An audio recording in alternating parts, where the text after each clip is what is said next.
Bonjour et bienvenue dans cette courte vidéo dédiée à la planification des ressources humaines, ou PRH. Qu'est-ce que la planification des ressources humaines? La planification des ressources humaines est le processus qui consiste à anticiper les besoins en personnel d'une organisation, à court, moyen et long terme. Elle permet d'avoir le bon nombre de personnes, au bon moment, au bon endroit et avec les bonnes compétences pour atteindre les objectifs de l'entreprise. Pourquoi planifier les RH? Les raisons sont simples.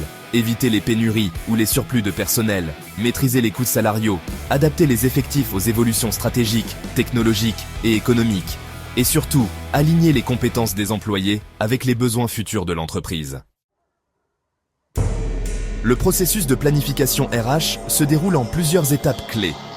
Premièrement, il y a l'analyse de l'environnement et de la stratégie.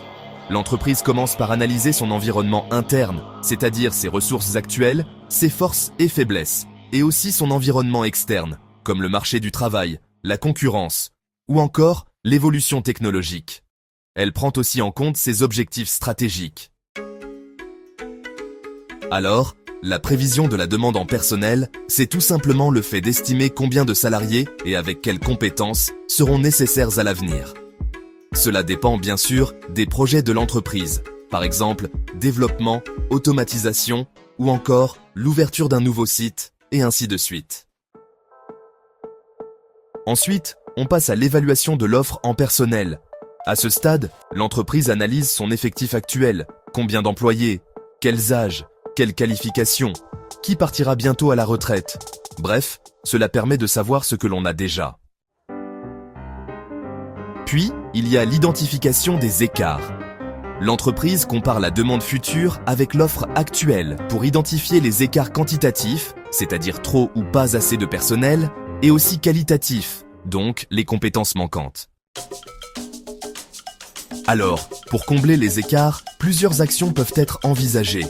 On pense notamment au recrutement, à la formation, à la mobilité interne, à l'externalisation, ou encore, dans certains cas de sureffectif, aux retraites anticipées ou au licenciement. La planification RH, c'est bien plus qu'une simple formalité. C'est un outil stratégique, mais aussi un outil de gestion prévisionnelle. Elle permet vraiment de mieux gérer les talents, de favoriser la performance et d'accompagner les transformations de l'entreprise, comme la digitalisation ou même la transition écologique.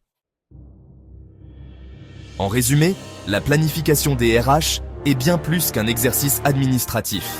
C'est, en fait, un levier stratégique majeur pour anticiper, s'adapter et rester compétitif dans un environnement en constante évolution. Merci d'avoir suivi cette vidéo. À très bientôt pour un prochain thème RH. C'était Emmanuel Kézy.